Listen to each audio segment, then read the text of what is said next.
அபிராமி.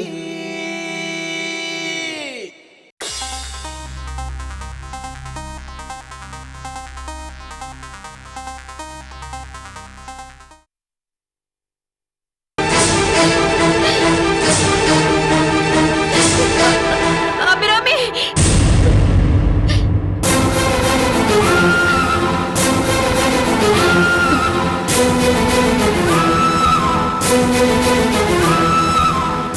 இத பாரு, நீ யாருக்கோசரம் ஊர் பழியெல்லாம் ஏத்துக்கிட்டு இப்படி கெட்ட பேர் வாங்கிக்கினியோ, அந்த அம்பிகை பொண்ணு இப்ப நம்ம வீட்டுல இல்லம்மா. என்னம்மா சொல்றேன்? ஐயோ, இத பாரு, மெய்யாலுமே சொல்றேன். நானும் வேலுவும் அம்பிகை பொண்ண நல்லாதான் வச்சுக்கணும், நல்லாதான் பாத்துக்கணும். நாசமா போன பாழா போன அந்த வள்ளிகண்ணு இருக்கால, அவ வாய வச்சுக்கின்னு சும்மா இருக்காம இன்னானவோ அந்த பொண்ணு கையில சொல்லி அந்த பொண்ணு எங்களாண்ட சொல்லி இருந்தா கூட நாங்க அவளை அடக்கி வச்சிருப்போம். அந்த பிஞ்சு மனசு கையில இன்னான வார்த்தை சொல்லினாலும் புள்ள மனுச்சு இன்னா கஷ்டப்பட்டுச்சா தெரியல. கோச்சுக்கிட்டு ஊட்ட விட்டு பூச்சுமா. இத பாரு அபிராமி, நாங்க எங்கேயும் தேடாத இடம் இல்ல, போகாத இடமும் இல்ல. இது பாரு, நாங்க போலீஸ் ஆட்ட கூட கம்ப்ளைண்ட் கொடுத்துக்கிறோம். நாங்க கூட தினமும் தேடினே தாக்குறோம். இத பாரு, எப்படின்னா அம்பிகா பொண்ண கண்டுபிடிச்சிருவோம். ஆமாங்க.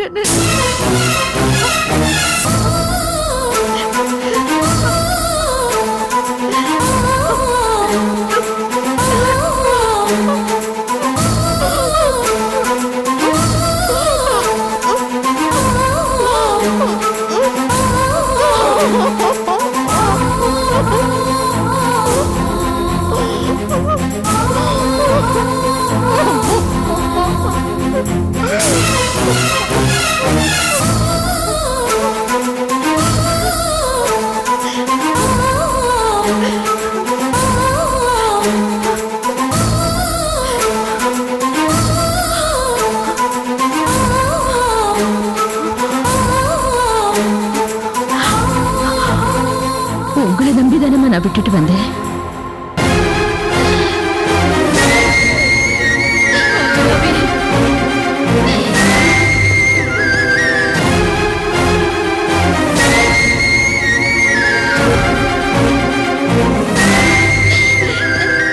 அபிராமி, அம்மாடி, அபிராமி, அம்மாடி, அபிராமி, அபிராமி, அபிராமி,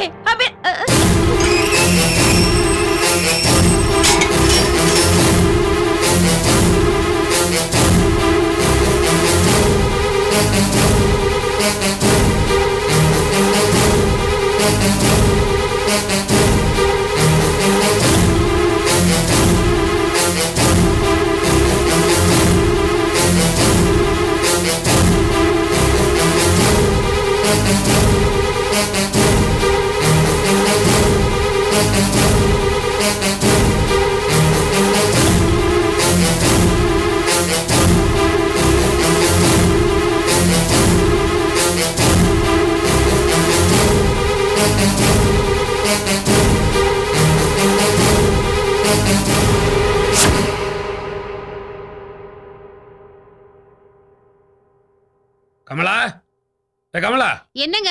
ஏடி குளிச்சிட்டு வந்தா ட்ரெஸ் எடுத்து வைக்கணும்னு சொல்லிருக்கேன்ல, எங்க? அங்க டேபிள்ல தான் வச்சிருக்கேன் பாருங்க. டேபிள்ல இல்லங்கறதுனால தானடி கத்துறாங்க. நான் தானே வச்சிட்டு போனேன், நீங்க இல்ல சொன்னா என்ன அர்த்தம்?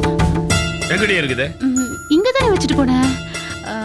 ஒருவேளை மறந்து போய் நான் கபோர்ட்ல வச்சிட்டனோ இருந்து பாத்துட்டு. அதுவா கால் மலச்சு உள்ள போச்சு. அதான் நான் பாக்குறேன்னு சொல்றேன்ல, ஏன் இப்படி கத்துறீங்க? மறதிக்கு ஒரு அளவே கிடையாது. அப்பா, இவர் டியூட்டிக்கு போறதுக்குள்ள என்ன உண்டு இல்லன்னு ஆக்கிடுவார். கண்ணதற்கே இருக்கும், நான் சரியா பார்க்க மாட்டாரு. என்னடி இங்கேயும் காணா? இங்க இருக்கணும் இல்ல டேபிள்ல இருக்கணும். நீங்க மறந்து போய் பாத்ரூமுக்கு எடுத்துட்டு போயிருப்பீங்க. நான் போய் பாத்துட்டு வரேன். காலங்கத்தால ஆமா. நான் போய் பாக்குறேங்க. பாப்பா பாப்பா.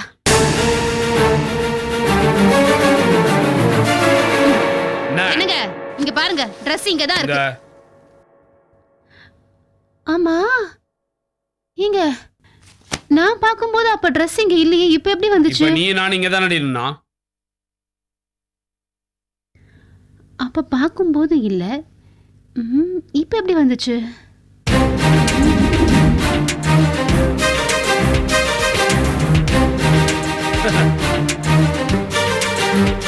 சந்தியா, கண்ணே சந்தியா. ஏங்க சந்தியா பெங்களூர்ல இருக்கா, இங்க எப்படிங்க வருவா? எப்படி வருவா இல்ல வந்துட்டா. வா.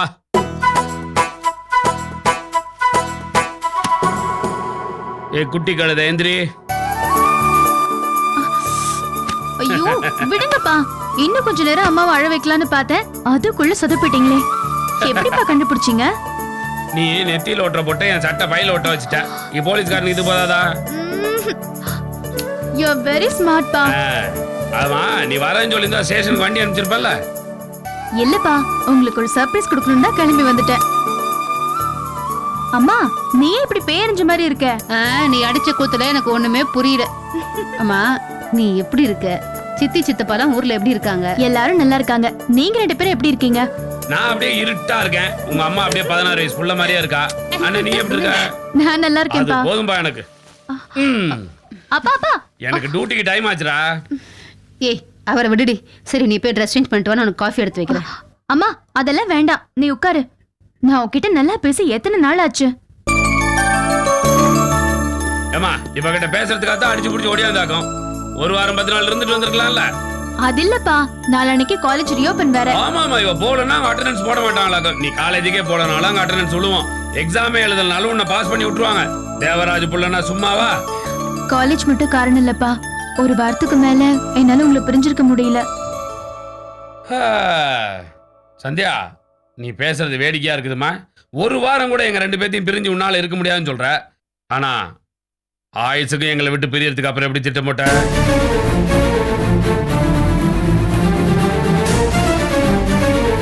ஏங்க அது முடிஞ்சு போன கதைங்க, ஏங்க இப்ப ஞாபகப்படுத்துறீங்க? ஏய், அது முடிஞ்ச கதையா இல்ல தொடர் கதையான்னு சொல்ல வேண்டிய ஆள் நீ இல்ல, உன் பொண்ணு சந்தியா. இத பாருமா, உன்னை நான் பெங்களூருக்கு அனுப்பிச்சதே நீ மனசை தேத்திக்கிறதுக்கு மட்டும் இல்ல, உன் மனசை நீ மாத்திக்கிறதுக்காகவும் தான். மாத்திருப்பேன்னு நினைக்கிறேன். மாத்திக்கிட்டேன்னு சொல்றதை விட எல்லாத்தையும் மறந்துட்டேன்னு சொல்றதுதான்ப்பா சரியா இருக்கும். ரொம்ப சந்தோஷமா. இப்போவே எம்எல்ஏ கிட்ட பேசி அந்த பையனுக்கு உனக்கு ஒரு நல்ல நாளை குறிச்சு நிச்சயதார்த்தத்தை பண்ணிடுவோம். உன் போட்டோவை அவன் பாக்கெட்ல வச்சுட்டு பைத்தியம் மாதிரி சுத்திட்டு இருக்காமா.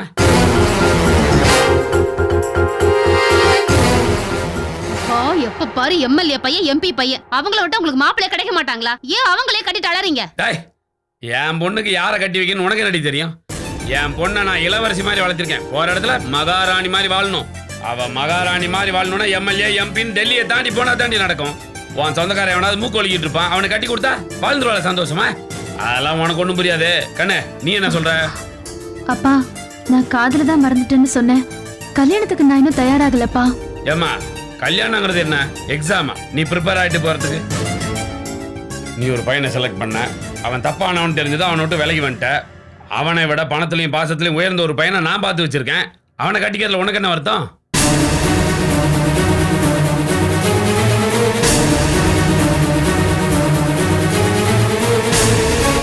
நீ தயங்குறத பார்த்தா உன் மனசு இன்னும் மாறலன்னு எனக்கு சந்தேகமா இருக்குமா. அப்படி ஒரு சந்தேகம் உங்களுக்கு வேண்டாம்ப்பா. இப்ப என்ன, நீங்க சொல்ற பையனை நான் கல்யாணம் பண்ணிக்கணும், அவ்வளவுதானே? பண்ணிக்கிறேன்ப்பா. ஏய் ஏய் சந்தியா, சந்தியா. ஏய், போறவளை நீ ஏண்டி கூப்பிடுற? இத பாருங்க, நான் சொல்றேன்னு தப்பா நினைக்காதீங்க. அவ ஏதோ ஒரு வேகத்துல பேசிட்டு போறா. கல்யாணங்கிறது அவ வாழ்க்கை சம்பந்தப்பட்ட விஷயங்க. அதனால கொஞ்சம் அவசரப்பட வேண்டாமே. ஏண்டி, இந்த பழைய பஞ்சாயத்தை இன்னும் எத்தனை தடவை தான் சொல்லுவ? அவ ஏன் பொண்ணு, அவ புத்தி என்னன்னு எனக்கு தெரியாது. இன்னைக்கு கிரீன் சிக்னல் கொடுத்தா நாளைக்கு எல்லோ ரெட்டுன்னு மனசை பட்டு பட்டுன்னு மாத்திக்குவா. அவ மனசை மாத்தி வேற ரூட்டுக்கு போறதுக்குள்ள நான் என் ஆசைப்பட்டபடி அவளை கல்யாணம் பண்ணி வைப்பேன். அதுக்கு நான் ஏற்பாடு பண்றேன்.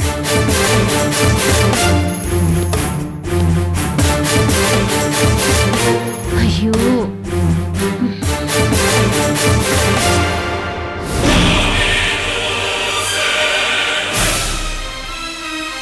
மேடத்தோட பிரீத்திங் லெவல் எல்லாம் நார்மலா தான் இருக்கு. அதனால தான் ஆக்சிஜன் வால்வை கூட ரிமூவ் பண்ணிட்டோம். ஆனா ஏன் கான்ஷியஸ் திரும்பலங்கிறது தான் ஆச்சரியமா இருக்கு. என்ன டாக்டர் இது?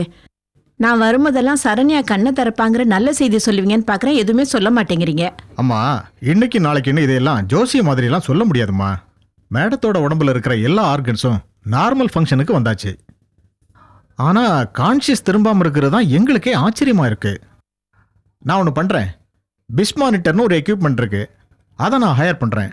அதை வச்சு மேடத்தோட கான்ஷியஸ் கண்டிஷன் எந்த அளவுக்கு இருக்குன்னு கண்டுபிடிச்சிடலாம். அதன் மூலமாக மேடம் எப்போ சுயநினைவுக்கு வருவாங்கங்கிறதையும் கெஸ் பண்ணி சொல்லிடலாம். சரி வாங்க, நாம இப்பெல்லாம் வெளியே போகலாம். அவங்களுக்கு ஒரு இன்ஜெக்ஷன் போடணும், நர்ஸ் அனுப்பிச்சு போட சொல்கிறேன். சரிங்க டாக்டர், நாங்கள் வெளியில் வெயிட் பண்ணுறோம்.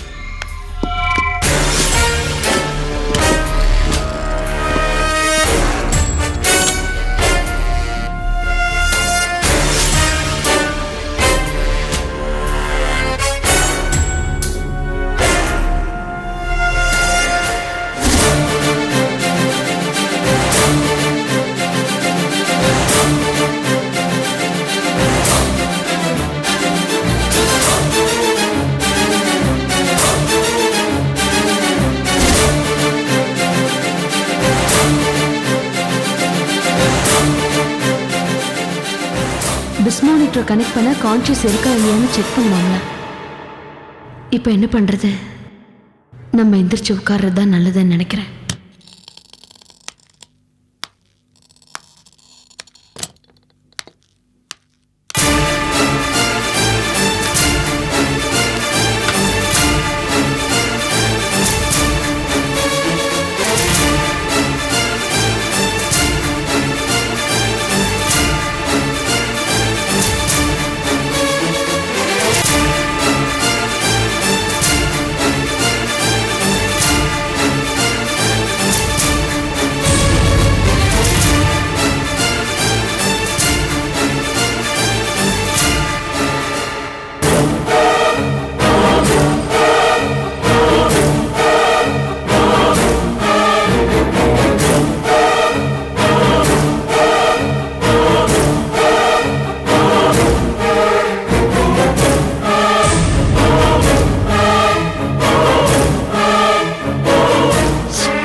அம்மா, கலெக்டர் மகன் என்ன திரும்பிடுச்சு, நான் போய் டாக்டர் கிட்ட சொல்லிட்டு வந்துடுறேன்.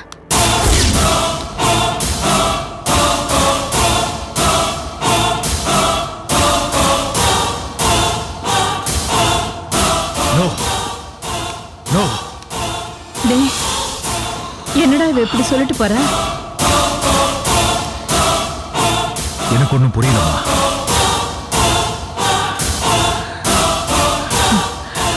சரி வா போய் பார்க்கலாம், வா.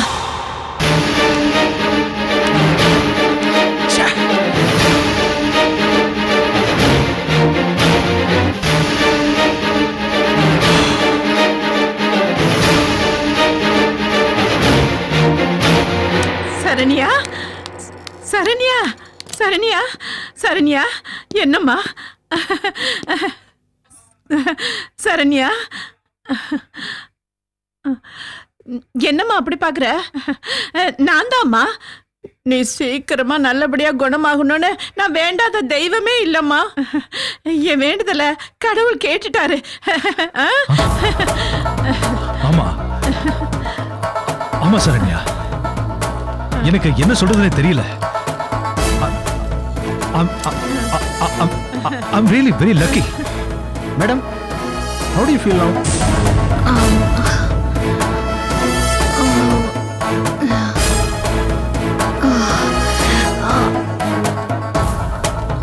Doctor, okay. ஸ்ட்ரெயின் பண்ண வேண்டாம்.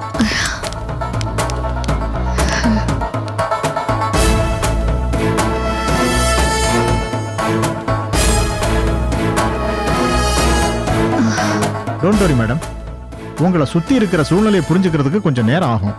You must recover slowly. Relax your self. என்னங்க டாக்டர், எல்லாத்துக்கும் இப்படி முழிக்கிறாளே, என்ன ஞாபகம் இருக்கான்னு கேளுங்க. மேடம், அவங்க கோமால இருந்து வெளியே வந்ததே பெரிய விஷயம். எனக்கே ஆச்சரியமா இருக்கு. நானே எதிர்பார்க்கல. சரண்யாவை எங்களுக்கு திருப்பி கொடுத்ததுக்கு ரொம்ப தேங்க்ஸ் டாக்டர். நீங்க கடவுளுக்கு தான் நன்றி சொல்லணும். நாங்க வெறும் கருவிகள் தான். டாக்டர், சரண்யா இல்லாம வீடே வெறிச்சுன்னு போயிருக்கு. எப்ப நாங்க இவளை கூட்டிட்டு போலாம்? இன்னும் கொஞ்ச நாள் இவங்க அப்சர்வேஷன்ல இருக்கட்டும், அப்புறம் டிஸ்சார்ஜ் பண்ணிக்கலாம். இல்ல டாக்டர், நான் வீட்டுக்கு போனா நல்லா இருக்கும்னு தோணுது. ஏய் புரியாம பேசாத சரண்யா. நீ இப்போ வீட்டுக்கு வந்தா ரெஸ்ட் எடுக்க மாட்டேன், உடனே வேலையில ஜாயின் பண்ணணும்னு பிடிவாதம் பிடிப்பேன். ஏற்கனவே உன்னை கொலை பண்றதுக்கு 2-3 தடவை ட்ரை பண்ணிருக்காங்க. அதுக்கே யார் காரணம்னு இன்னும் கண்டுபிடிக்கல. இன்னும் ஒரு வாரமாவது நீ ஹாஸ்பிட்டல்லயே ரெஸ்ட் எடு, நல்லா சாப்பிடு, பழைய ஹெல்த் கண்டிஷனுக்கு வா. அதுக்கப்புறமா பொறுமையா டிஸ்சார்ஜ் பத்தி யோசிக்கலாம். அது இல்ல ரவி, ப்ளீஸ். சரண்யா ப்ளீஸ், எப்பவும் போல எந்த விஷயத்திலயும் ஆர்கியூ பண்ணாத. உன் மேல இருக்கிற அக்கறையில தான் நான் சொல்றேன். எனக்காகவாவது நீ கொஞ்ச நாள் ரெஸ்ட் எடுத்து தான் ஆகணும். நானும் அவர் சொல்றதாம்மா ரெக்கமெண்ட் பண்றேன். உங்க மனசோட வேகத்துக்கு உங்க உடம்பு ஒத்துழைக்கணும் இல்லையா? அதுக்காகவாவது கொஞ்ச நாள் இங்க இருங்க. சார், அவங்க இப்பதான் ரெக்கவர் ஆகி வராங்க. அவங்கள டிஸ்டர்ப் பண்ண வேண்டாம், சரியா? நல்லா ரிலாக்ஸ் பண்ணட்டும். Relax madam. சரண்யா, நான் வீட்டுக்கு போயிட்டு என் கையால சமைச்சு உனக்கு சாப்பாடு கொண்டு வரேன். போயிட்டு வரட்டுமாம்மா? வாட போலாம்.